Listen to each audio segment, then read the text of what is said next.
8. Next up on the agenda is the program updates. I know the housing isn't here. I know the health service isn't, IHS isn't here either. So can we, is Lorna, do you want to do your tribal college presentation? So we'll get her a mic. Mr. Chair, if I could please, I'd just like to make an announcement. I was just informed that gift cards for all elders were mailed out this morning. I know there's been some speculation that there wasn't none that were mailed out. Well, they were mailed out this morning, so they are in the mail, so you can be expecting them in your mail. Be good.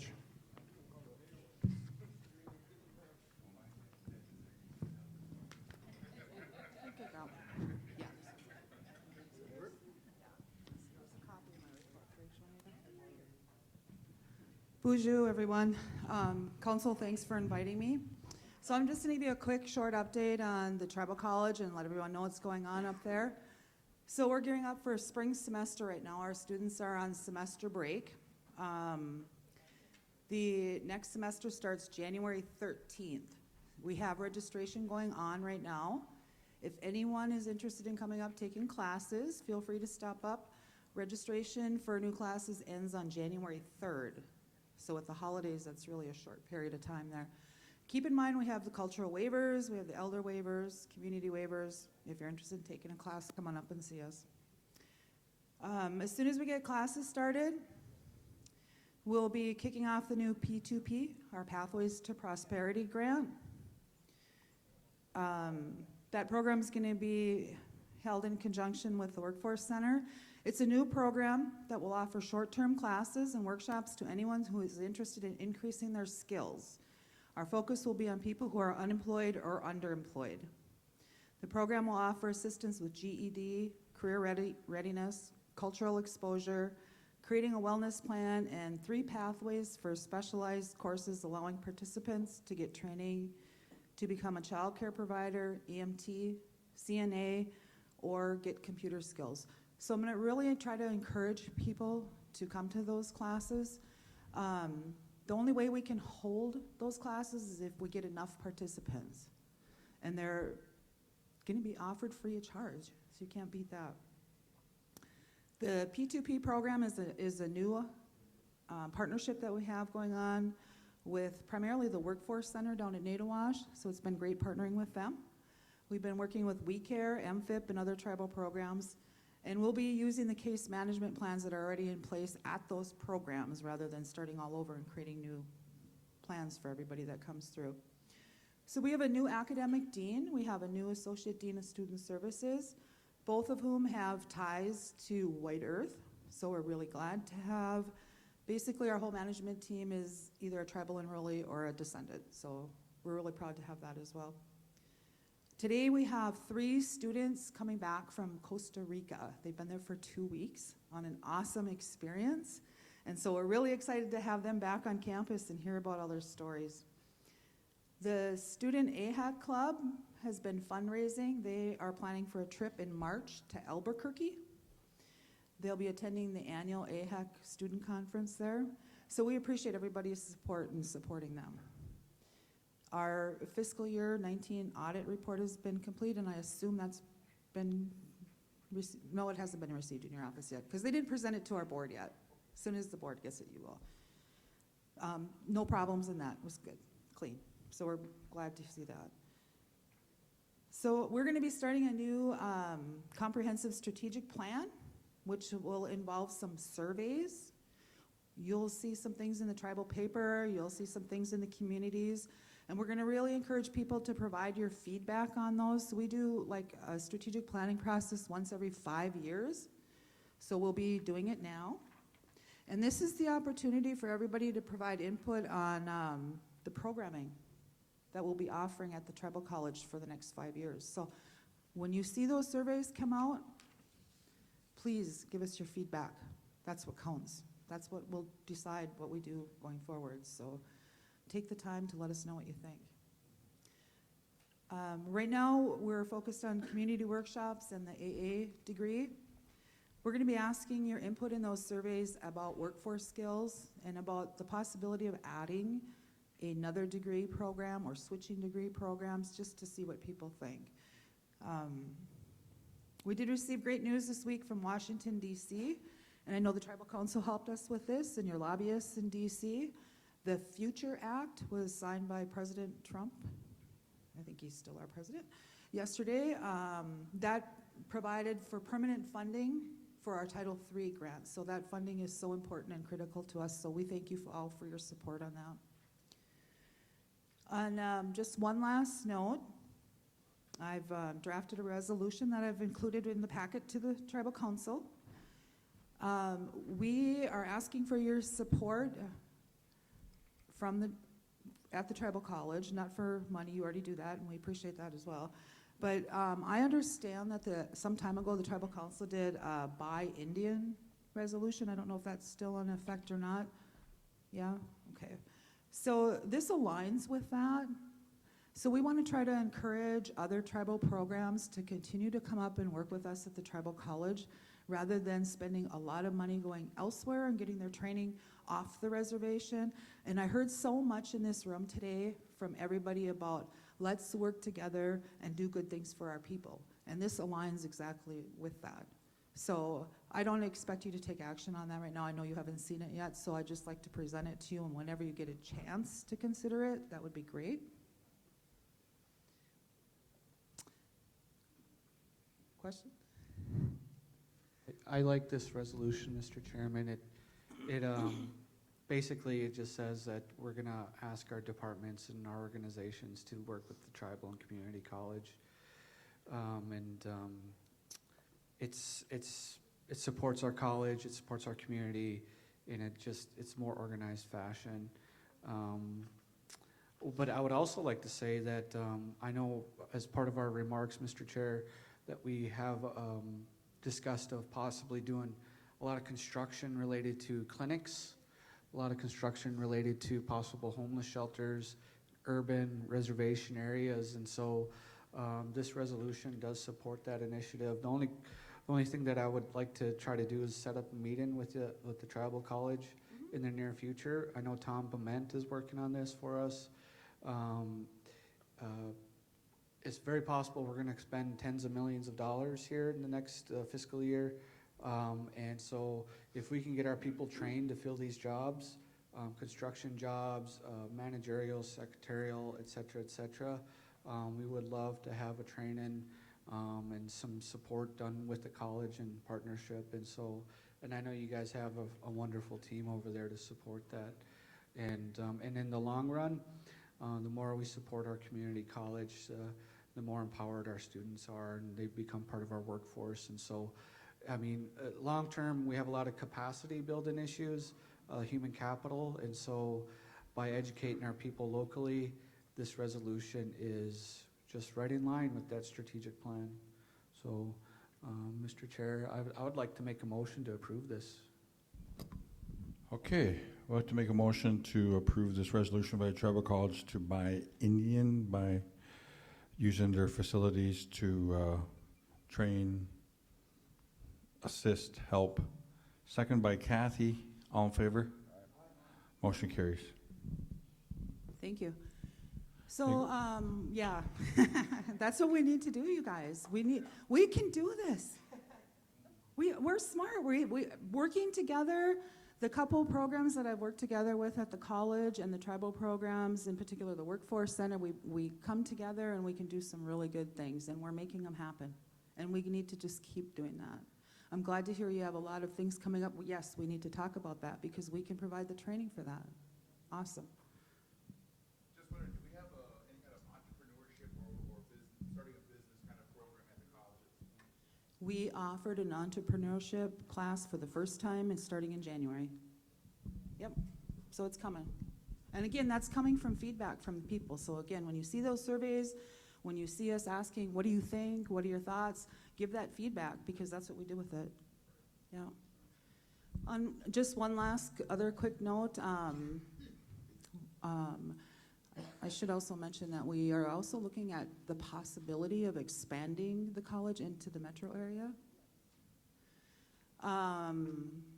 We've made a trip down there. We checked out the buildings. We've talked to Martha. We've been looking at the Clifton Place. There's a little spot that we might be able to occupy. So I'm not making any promises yet, but we're looking at it. So we'll see if we can make something happen with that as well.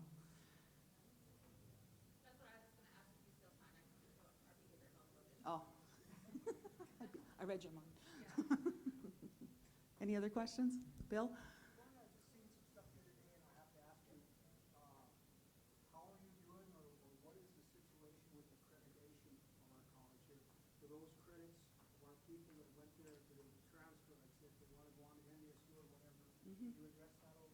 Yep, so the college up in Monoman's been accredited since 2008.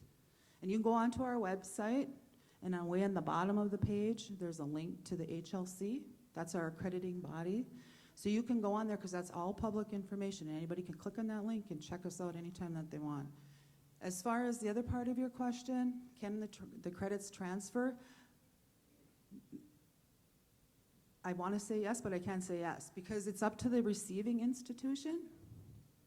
So if a student comes to our college with already credits earned from somewhere else, it's up to us whether we accept them. I'm not aware of problems from area institutions accepting our credits, but I can't say definitely yes because it's up to them to take them. But as far as I know, it's been going smooth. I attend Augsburg University, and I'll talk with the American Indian Student Association and see if there's any kind of issues that are coming from the waiters, if they have any recommendations. Awesome. So I'll talk to them, and I'll get your number. Cool. Yep. Anything else? Okay, Miigwech, Lorna, thank you for the update. Next up is elders. Do we have anybody here from the elders that would like to talk?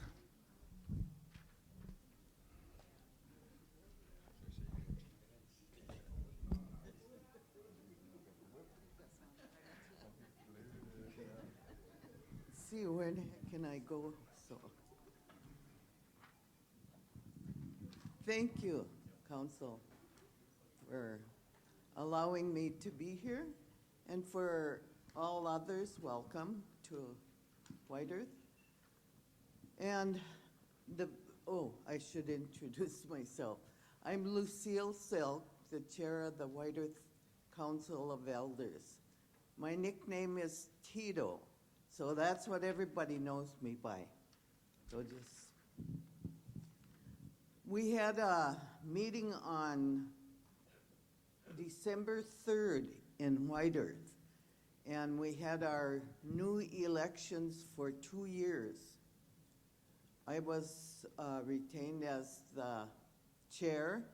The vice chair is Lawrence Crowell.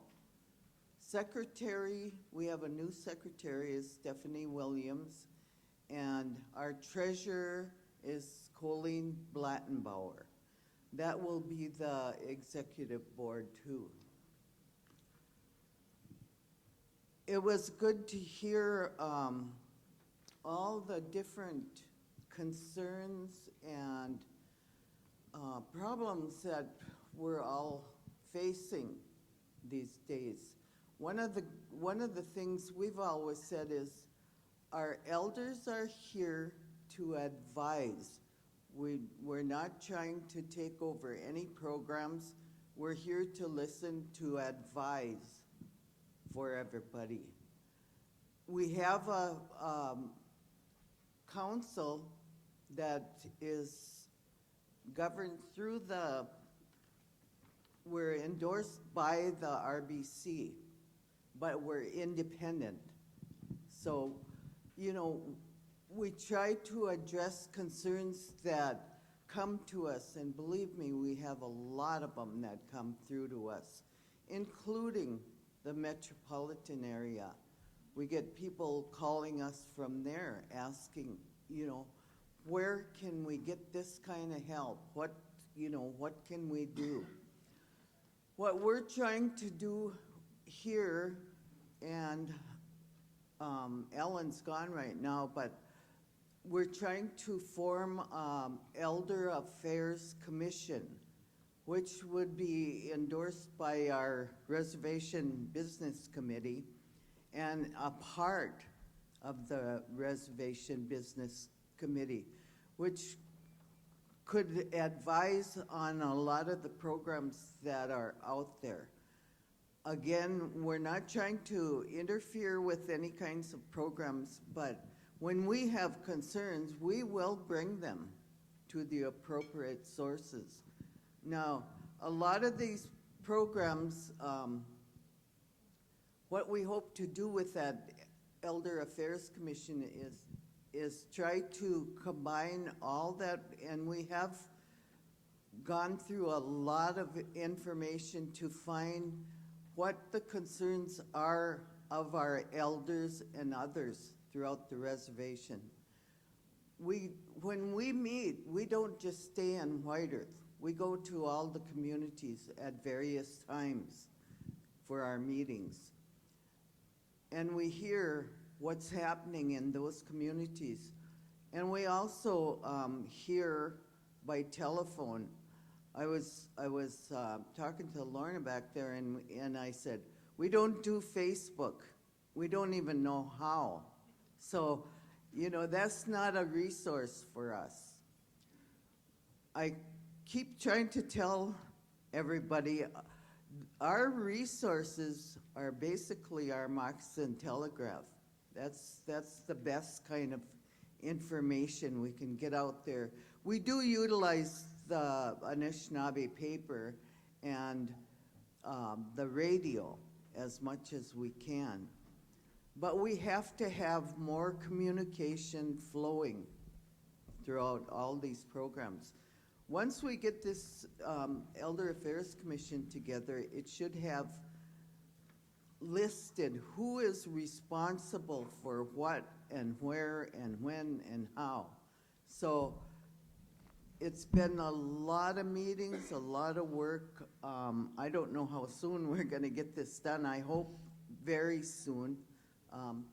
I keep pushing Ellen to have our final meeting so we can, you know, finish the project.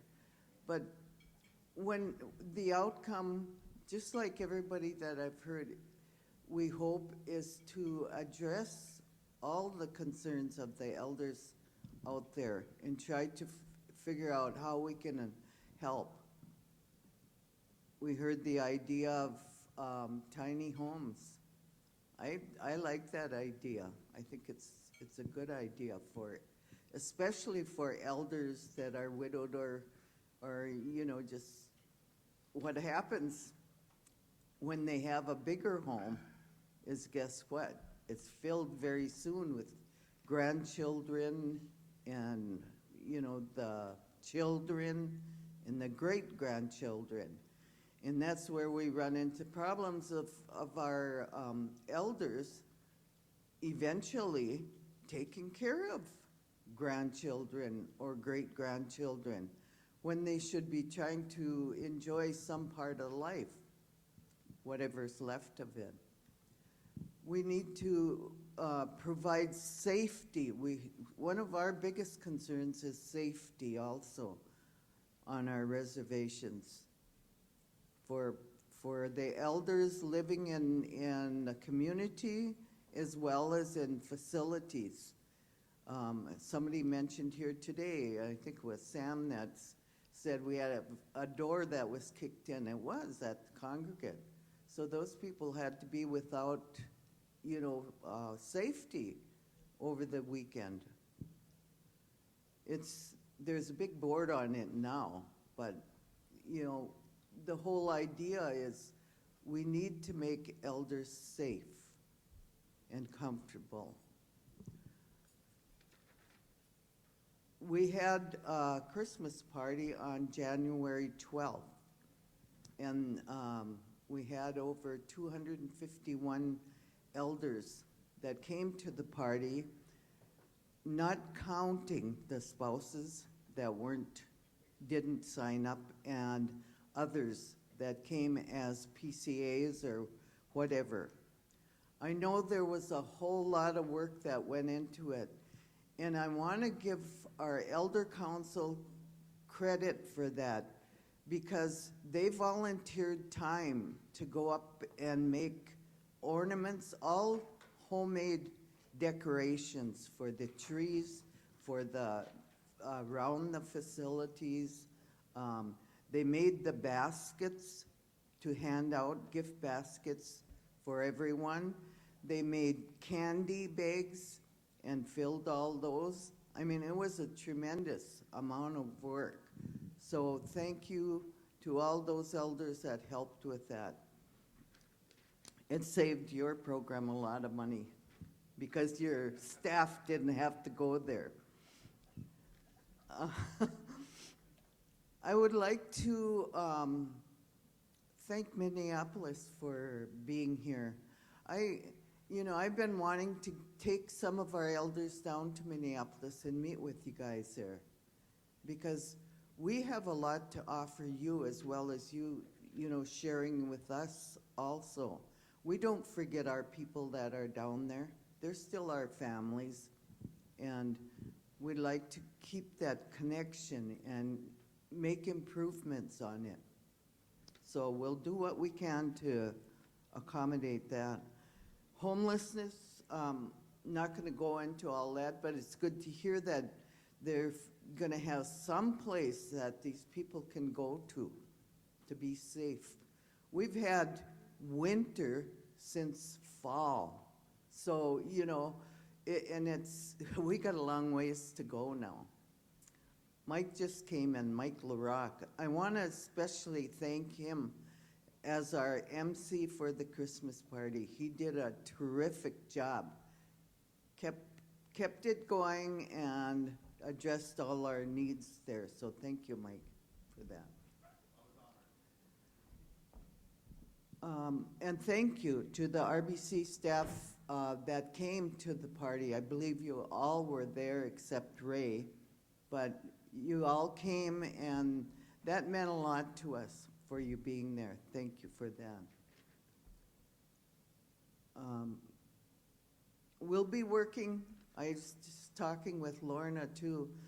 Some of the elders have offered services to various programs, and nobody seems to accept those. We're gonna be gone soon, and if that information isn't carried on, it's gonna be lost. I talked with Lorna about trying to come up maybe to the congregate or Bimadisuan facility and do some kind of interaction in Ojibwe. Many of our elders aren't speaking the language because they have nobody to do it with. So, that special dialect that's there is going to be lost. So, we need to try to work together better. I say better because we've been working together a whole lot better now, but we need to improve on that and keep it going. I think that's all I have for now. If anybody has any questions or concerns out there.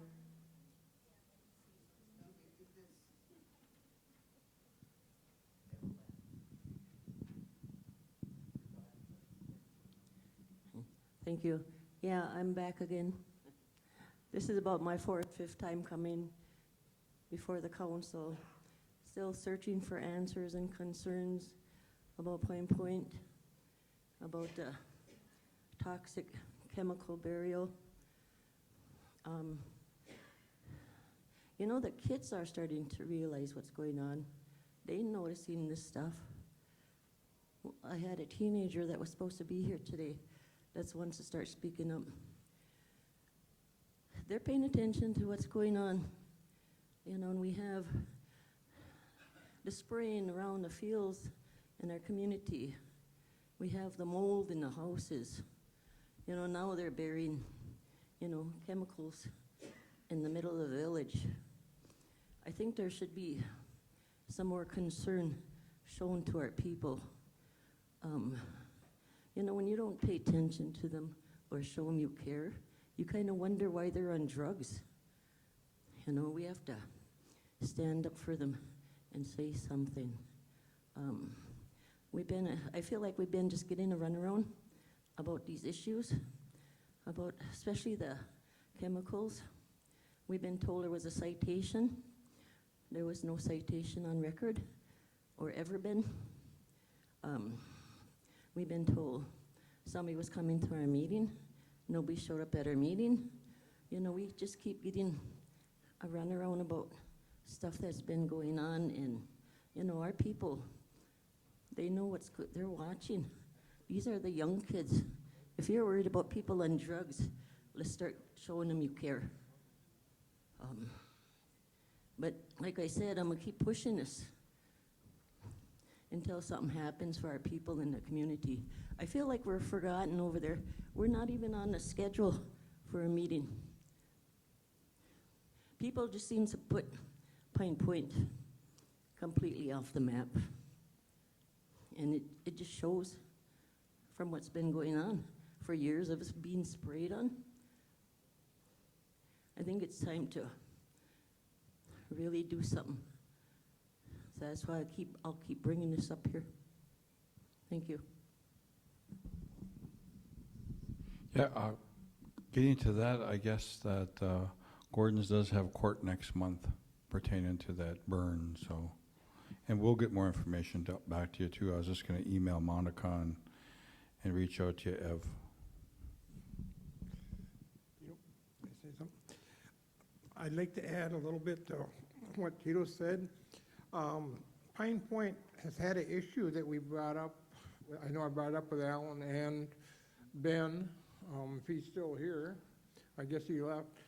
But we are, and UMSI, when we talked about it a little bit out in the hall, we need an elder advocate in Pine Point. We haven't had one for 2 years. We've got a new building down there. We were told 2 months ago, that we would have one that would be down in that new school that was built in Pine Point. There still hasn't been one there. I asked at the Christmas party, and no one seemed to know how to get a room started down there at the elder advocates. We need them. Yeah, thank you for that remark, Sam. So we have brought up these concerns to the program that the elder advocate should be making its way to each of the communities, and that they're actually meeting with the folks. I can't speak on some personnel stuff that's happening right now. I can't talk about it. It's just that we will take your comments under advisement, and we will let the program know that that program needs to make its way around the elder community. Yes, and I agree, there should be, that advocate should be coming to Pine Point just like all the other places. And that would go for, I think there's the geriatric social workers should be making their way around to the communities. But all this stuff is being wrapped into that Elder Affairs Commission under the guidelines that we're putting together. And so if some of these programs that are serving our elders aren't doing things, documented things, right? If they're not doing documented things, then that will affect their program and their performance evaluation, assuming that the commission gets passed. And so we can monitor those metrics. What I do know is what gets measured gets done. So for example, if the social worker or the advocate is not making its way to each village and it's not documenting that, then that would affect the program, and that would affect the individual administering the program. And so we need to make sure that our folks are getting out there.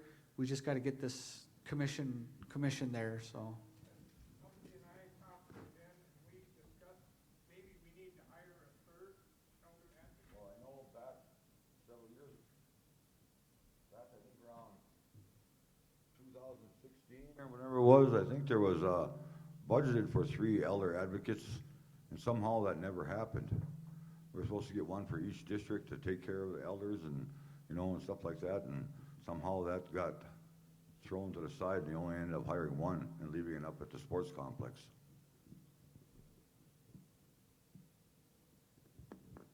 There's a need, definitely, for an advocate. That's where a lot of our things get lost or pushed to the side. Thank you, Hamzi, and I hope that we can soon get this Affairs Commission done. It's been going on too long. I keep reminding them, so hopefully we can get that done. Is there any other questions of me? You know what, Tito, I'd like to also say that we need these elder advocates out there because we have a lot of elder people that are confused about their MA and all that stuff, you know, that especially down at the clinic and their co-payments and stuff like that, and they get really confused. We need somebody in place to take care of that situation, you know, to help these people so they can make the right decisions. Thanks. Our, right now, you know, that elder or a elder advocate should be there because of the cold weather. We have those concerns right now. So, you know, that needs to happen. Thank you. Anything else? Miigwech, Tito. Thank you for the update. Next up, our community council updates. I think we just have a couple of community representatives, but I'll go down the list anyways, just in case I don't pass over somebody. Callaway, Elbow Lake, Iron Range. Louis here, so Louis will do a little update. So.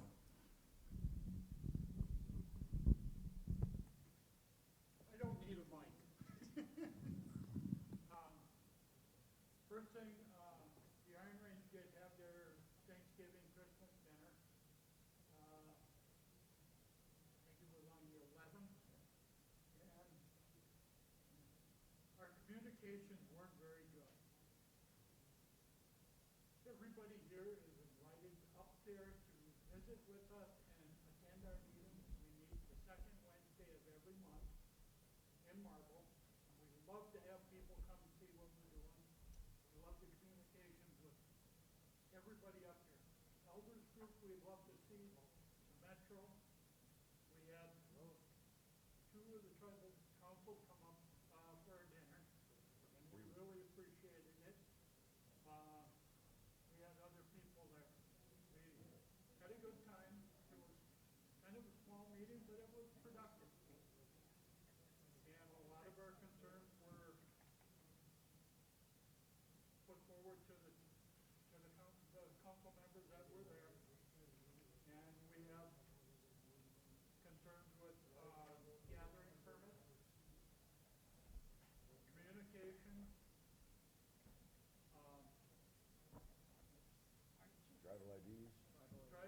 tribal IDs, and stuff like that. These concerns were brought up, and I hope a lot of them are going to be taken care of.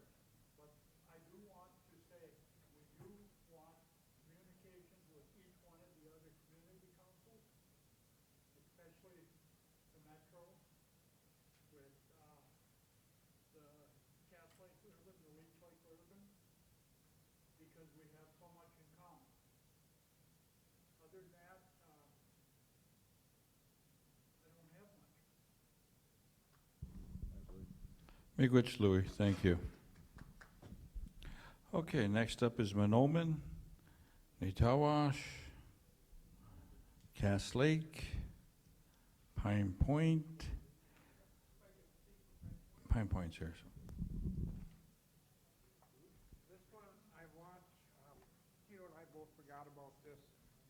I think you guys, I don't know if you are familiar with this schedule that you have for the upcoming RTC meetings. Yep. There's no Pine Point on it for the whole year. Tito and I have discussed this with her. Huh? I think there's a different schedule on that one. Yeah, I think it was. I think there's different days that. This one was made, and I think they realized the date application. I think they made a new one. Yep, that's the one we have now. Yeah, so there's, and besides the 31st one has to be changed because we have a TEC meeting here. So the schedule's gonna have to be adjusted anyways, so we'll make sure that it's reflected in there. I thought we had Pine Point included in there. Yeah, so we do have to do a schedule modification anyways, so we'll make sure that it's in there. Thank you for bringing that up, yeah. What I brought it up, Tito's schedule is the same way. We've got an odd number of communities, so Pine Point only gets one elders meeting each year too. And I'm hearing from my people in Pine Point is that we are the end of the trail. We don't get anything. You gotta pipe sunshine in and everything else to us. You know, we'd like a little bit more recognition, so, thank you. Miigwech, Sam. Okay. Rice Lake, Wobbin, White Earth Urban.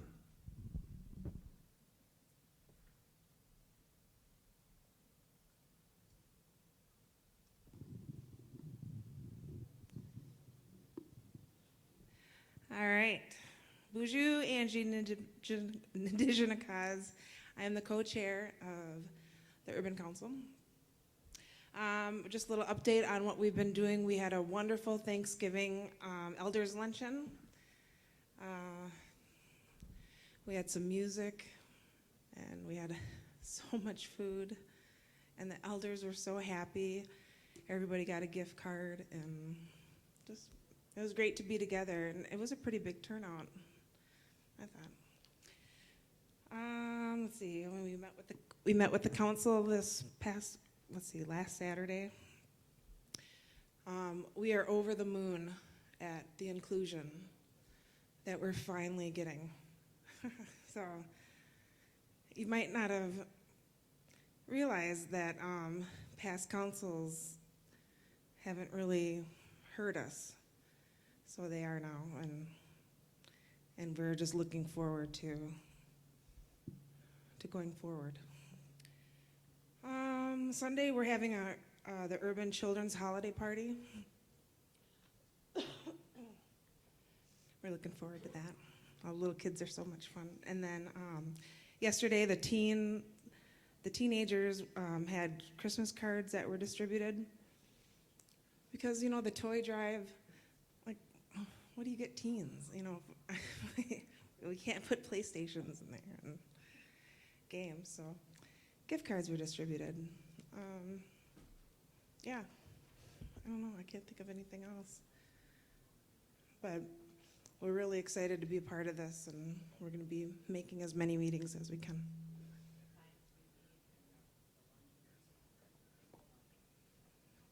Yeah, every month we have a bingo luncheon with the elders. The third Saturday of the month. Otherwise, we meet every second Tuesday of the month. So if you're ever down in the cities, come and join us at the Minnesota Chippewa Tribe Building. So, miigwech to everyone. Thank you, Ange. Miigwech. Next up, we're going to kind of jump in onto the community council resolutions. White Earth Urban and Iron Range.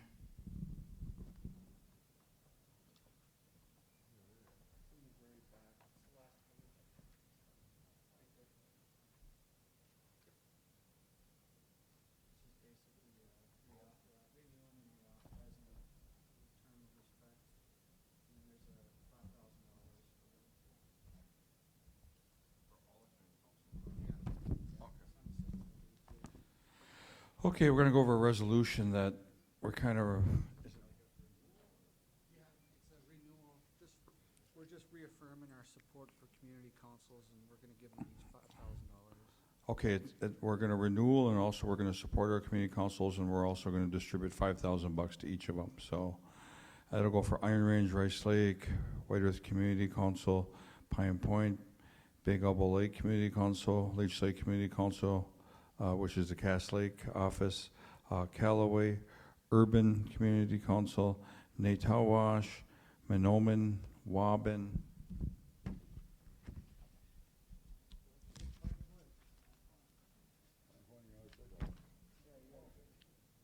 Yeah, I said Pine Point. That was number 4. But can I get a motion to approve this resolution for these community councils? Motion. Motion by Umzie, second by Kathy. All in favor? Motion carries.